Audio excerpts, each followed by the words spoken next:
त्यांच्या चांगल्या गुणाचा गौरव आम्ही कसा केला पाहिजे। एका ठिकाणी दरोडा टाकण्यासाठी तंटाभिल गेले, त्या ठिकाणी त्या घरातला मालक घरी नव्हता।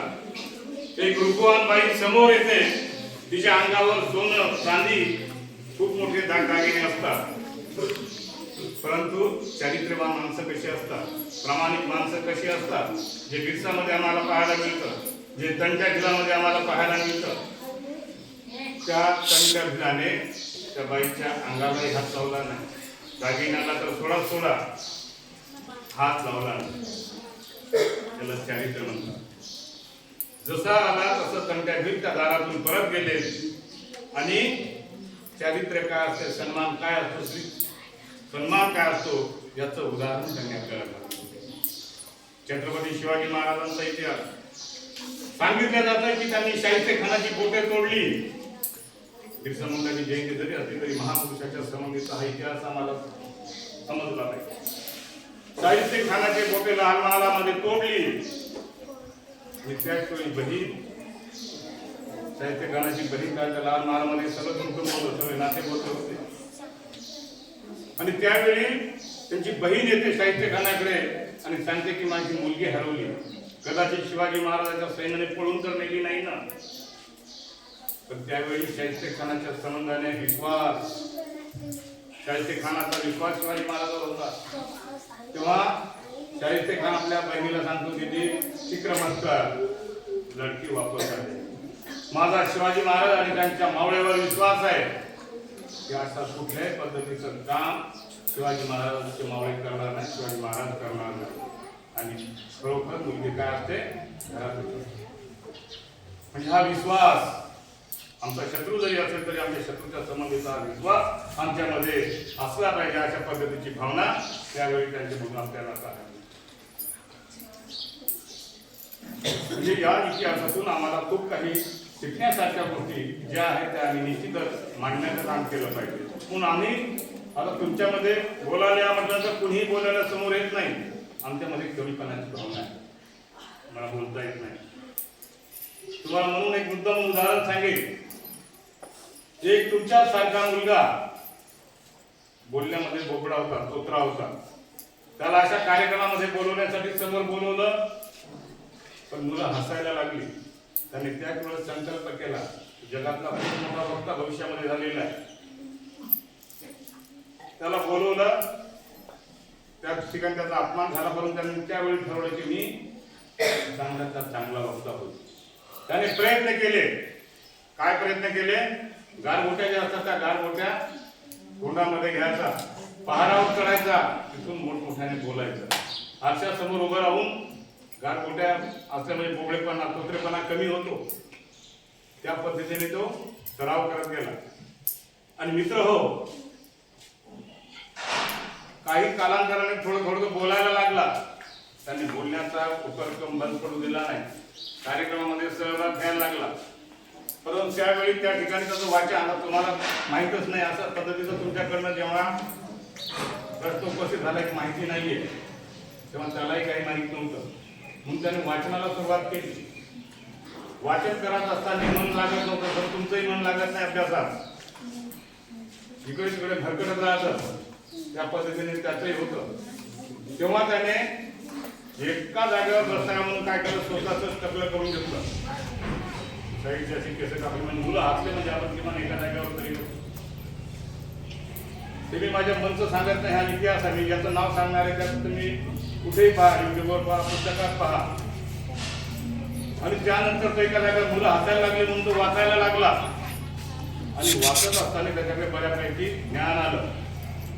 पण वाचत असतानाही काय व्हायचं, ती झोप लागायची। मग त्याने त्याच्यावर एक शक्कल लढवली, काय केलं, सगळं काढलं, फक्त शेंडी ठेवली आणि वाचत असताना समजा अशी ढोलकी जर आली तर त्याने काय केलं, का खुटीला शेंडी बांधून ठेवली। म्हणजे ज्याला काही करायचं असतं किमान सत्यातून मार्ग काढतात, आम्हाला काहीच करायचं नाही, आम्हाला मार्ग सापडणार नाही, दिशा मिळणार नाही, आम्ही असेच संकट असतो। त्याने शेंडी त्या दोरीला खुटीला बांधून ठेवली, जर ढोलकी आली ती शेंडी ताणल्या जायची, म्हणून तसा अभ्यासामध्ये त्यांना सातत्य चांगला अभ्यास केला आणि तो जगातला नंबर 1 चा वक्ता त्याचं नाव आहे डेमोस्थेनिस. डेमोस्थेनिस हा अतिशय प्रभावी असा वक्ता म्हणून जगामध्ये प्रसिद्ध झाली.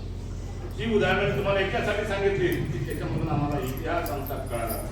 आमच्यामध्ये न्यूनगंड आम्हाला कमीपणाची जी भावना आमच्यामध्ये आहे ती भावना आमच्यातून कमी झाली पाहिजे. कोकिळा काळी आहे रंगाने, तिचा रंग काळा आहे, परंतु जेव्हा गायला लागते तर सगळं निसर्ग सगळं आजूबाजूचा परिसर हा मोहित होऊन जातो. म्हणून आमच्यामध्ये कुठल्या गोष्टी कमी आहे असं अजिबात समजायचं कारण नाही. जे आहे त्या प्राप्त परिस्थितीवर मात करून आम्हाला पुढे जाण्याचं आम्ही संकल्प केला पाहिजे, जिद्द आम्ही मांडली पाहिजे. त्या पद्धतीने आम्ही पुढे गेलो पाहिजे. जगामध्ये अनेक क्षेत्र असे आहेत की जे तुम्हाला बोलवत आहे, परंतु तुम्ही त्या दिशेने प्रयत्न करा. छोट्या छोट्या गोष्टी ज्या तुमच्या आजूबाजूला घडतात, आता हिवाळ्याचे दिवस आहे, तुम्ही शेकोटी करताय. ही शेकोटी 18व्या शतकामध्ये एडिसन नाही केली. एडिसन त्याने बल्बचा शोध लावलेला आहे. त्या एडिसनने अशाच पद्धतीने शेकोटी केली. ती शेकोटी करत असताना त्याच्यावर माती टाकली जायची. आजही आगीवर माती टाकली जाते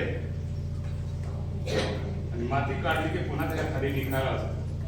म्हणजे कुठल्याही वस्तूला जळण्यासाठी ऑक्सिजन लागतो, हा विज्ञानाचा नियम आहे.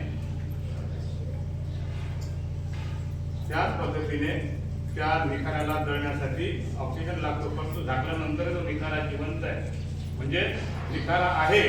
अशा पद्धतीचं जेव्हा एडिसनच्या लक्षात येतो, तो 999 संबंधीचे प्रयोग करतो. एखाद्या निर्वात पोकळीमध्ये पेटची वात जर टाकली, तार जर टाकली तर ती जळत राहते. अशा पद्धतीचा जो सिद्धांत आहे तो सिद्धांत एडिसनने त्या काळामध्ये शोधला.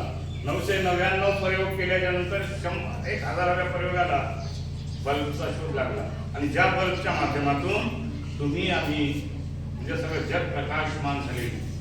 हा इतिहास आम्हाला समजून घ्यावा लागला. डार्विन सारखा माणूस जो ओरिजिन ऑफ स्पेसिस नावाचा जो ग्रंथ लिहिला, जीवन उत्पत्तीच्या संबंधीचा इतिहास, जगभरातल्या सगळ्या समाज जीवनातील घटना, सरडा असेल, झुरळ असेल, हा तो घेऊन फिरायचा, खोलीमध्ये ठेवायचा. आई वडील परेशान झाले, हात वगैरे जेळे का लावले, परंतु त्याचं एक वेळ काय होतं, मला या सजीवांचा अभ्यास करायचा, त्याच्यातून जगाला मान्य होईल असे सिद्धांत त्यांना मांडलेले हा इतिहास आम्ही समजून. एडिसन असेल, न्यूटन असेल, डार्विन असेल, या लोकांनी त्या पद्धतीचा इतिहास आपल्याला समोर मांडलेला आहे. आणि म्हणून अशा महापुरुषांच्या या इतिहासातून समाज जीवनामध्ये ज्या ज्या चांगल्या गोष्टी आम्हाला पुढे नेणं शक्य आहे त्या त्या गोष्टी आम्ही पुढे नेण्याचं काम केलं पाहिजे. आणि हा इतिहास आम्ही म्हणजे या इतिहासाला कधीही विसर पडू न देता अशा महापुरुषांच्या पायाजवळ बसून आपण त्यांची माफी मागितली. माफी याच्यासाठी मागितली पाहिजे की आम्ही त्यांच्या विचाराचं कुठलंच अनुकरण करत नाही, आम्ही त्या संबंधाचा कुठलाही त्यांची उजळणी करत नाही. आणि हे जर आम्ही करत नाही तर उद्याचा आम्हाला तिथला इतिहास माफ करणार नाही, तिथला येणारी पिढी आम्हाला माफ करणार नाही. कारण शासनाने या सगळ्या गोष्टी केल्या, परंतु त्याप्रती आम्ही आमचं जे उत्तरदायित्व आहे ते उत्तरदायित्व आम्ही करतो का, अशा पद्धतीचा इतिहास आम्हाला समजून घ्यावा लागणार आहे. आणि म्हणून मी सुरुवातीला म्हटलं होतं की उंगली कटवा आणि शहीद नाही